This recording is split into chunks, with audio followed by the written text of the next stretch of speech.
म्हणणं असं आहे अध्यक्ष महोदय की पळून जाऊन जे लग्न होऊ लागले अध्यक्ष महोदय सध्या ते अतिशय चिंताजनक आहे आणि ते याच्याकरता आहेत की वय वर्ष 18 म्हणजे नुकतेच 12वी पास जास्तीत जास्त ते मुलं मुली झालेले असणार आहे अध्यक्ष महोदय. मुलगा सुद्धा काही कमावता 21व्या वर्षामध्ये अजून तुम्ही आणि मी कधी बघितलेला नसेल अध्यक्ष महोदय. परंतु ते वय भावनिक सगळं अतिरेक त्यानंतर समजा डोक्याची अपरिपक्वता या सगळ्या बाबींमुळे आणि कित्येक जण तर मुलगी 18 वर्ष 2 दिवसाची झाली किंवा मुलगा 21 वर्षाचा झाला की ते तयारच असतात आणि लागलीच अध्यक्ष महोदय पळून जातात आणि त्याला गोंडस नाव देतात प्रेमविवाह. प्रेमविवाहाला हरकत नाही आहे अध्यक्ष महोदय, हरकत कुणाची असणार नाही, असायला नाही पण पाहिजे. परंतु अध्यक्ष महोदय पळून जाऊन लग्न करणं ह्याला काय प्रेम म्हणतात का? म्हणजे आपल्या आई वडिलांनी आपल्याला इतकं लहानपणापासून प्रेम दिलं म्हणजे आई वडिलांच्या प्रेमाला लाथ मारायची आणि आपण पळून जाऊन लग्न करायचं. आई वडिलांना समजून सांगितलं पाहिजे की मी प्रेम करतोय, खरं प्रेम आहे माझं. आई वडील चेक करतात अध्यक्ष महोदय. काय चेक करतात की हा मुलगा बरोबर कमावेल की नाही. मुलगी तर घरातनं जाते, मुलगा तो त्याच्या घरी राहील किंवा आणखीन कुठे राहील अध्यक्ष महोदय. परंतु मुलगी घरातनं एकदा निघून गेली की तिला अनंत समस्यांना तोंड द्यावं लागतं आणि 18 वर्षाचं वयच असं असतं अध्यक्ष महोदय की जे म्हणजे तुम्हाला एकतर सोशल मीडियाचा पण अतिप्रभाव त्याच्यामध्ये निमित्त आहे.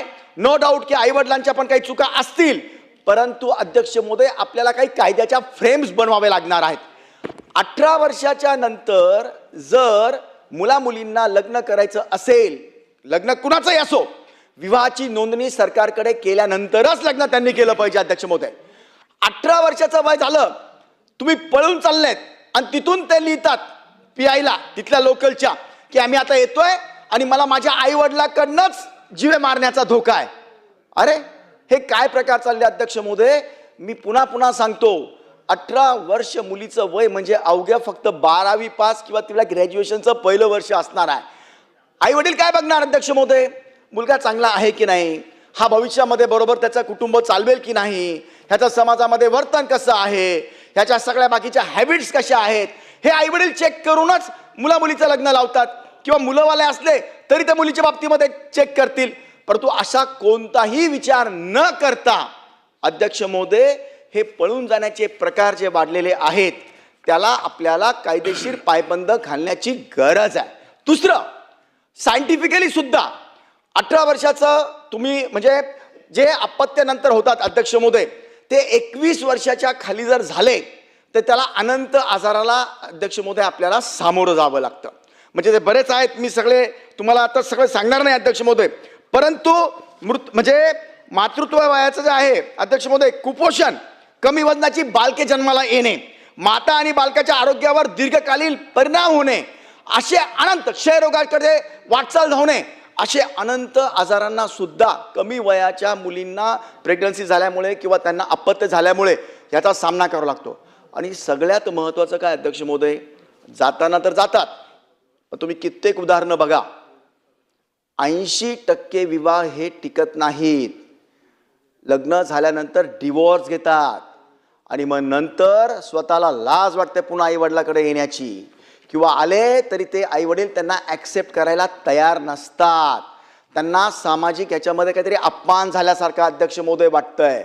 मी म्हणून सांगितलं अगोदरच की आपल्या आई वडिलांना विश्वासात घेऊन किंवा घरच्यांना, पालकांना, भावाला विश्वासात घेऊन, प्रेम काय असं पळून जाण्याचं असतं का? प्रेम आहे ना अध्यक्ष महोदय.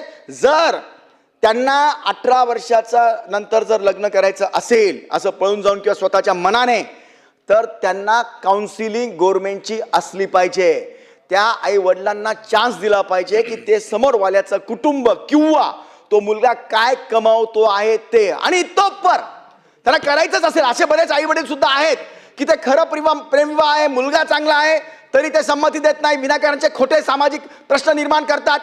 जर असं कुणी केलं किंवा इतोपर त्यांना लग्न करायचं असेलच तर किमान मुलीचं वय 21 वर्ष. मी पुन्हा सांगतो मंत्री महोदय, मला हे नाही म्हणायचं की 18चं 21च करा, त्याच्याकरता कायदा प्रलंबित आहे. 18 वर्षाच्या वयाला सुद्धा मुलीचं लग्न जर करायचं असेल किंवा मुलाचं 21 करायचं असेल आई वडिलांची संमती गरजेची आहे. त्यांना चेक करू द्या सगळ्या सामाजिक बाबी.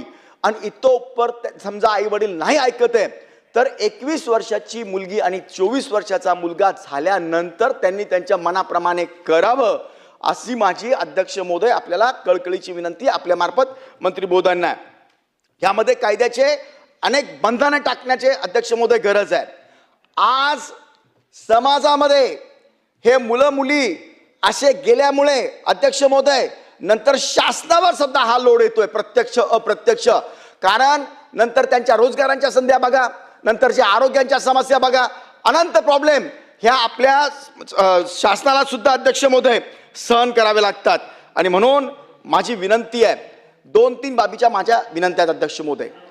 नंबर 1, याचं आणखी एक कारण असं आहे की सोशल मीडिया, एक मिनिट राजू बसून बोलू नका.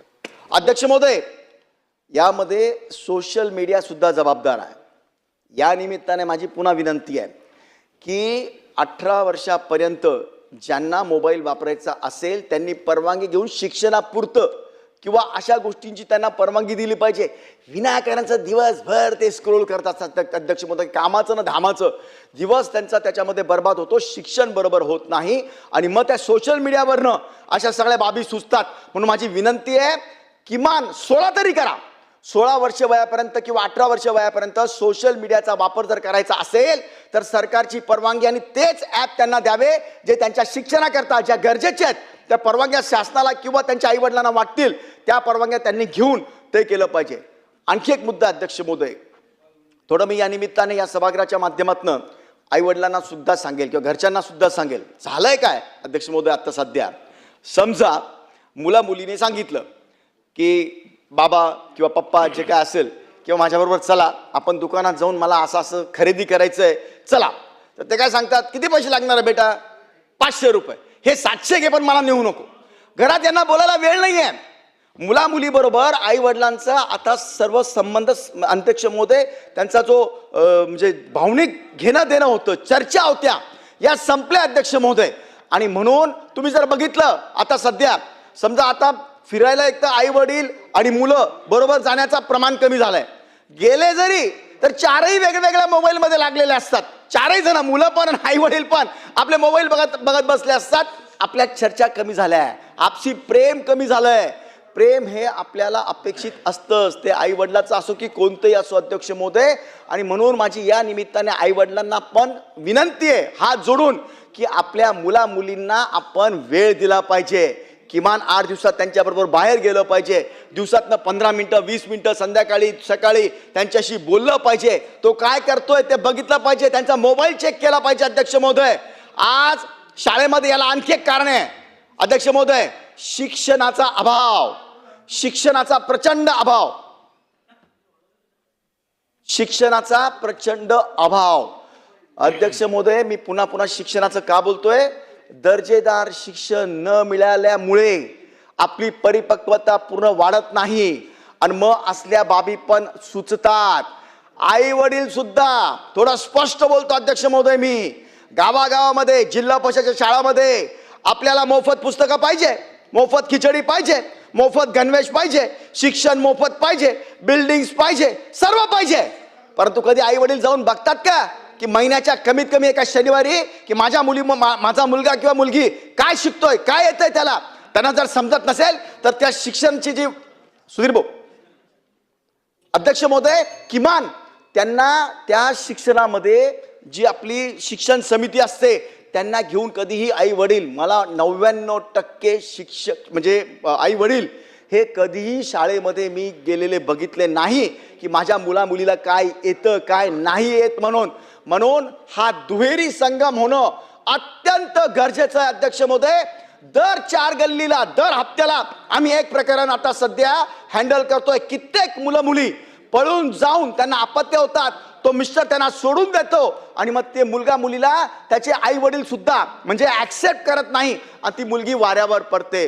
म्हणून माझी जास्त वेळ न घेता मंत्री महोदयांना विनंती आहे की आपण याला कडक कायद्याचा स्वरूप, जर त्यांना असे लग्न करायचे असतील तर राज्य शासनाची काउन्सिलिंग सेंटर असले पाहिजे. 18 वर्षाच्या आणि 21 वर्षाच्या आतले कायद्याचं जे विवाहाचं बंधन आहे ते तुम्ही अधिकचं जे करणार आहेत केंद्राच्या कायद्याप्रमाणे त्यालाही पाठपुरावा कराच करा.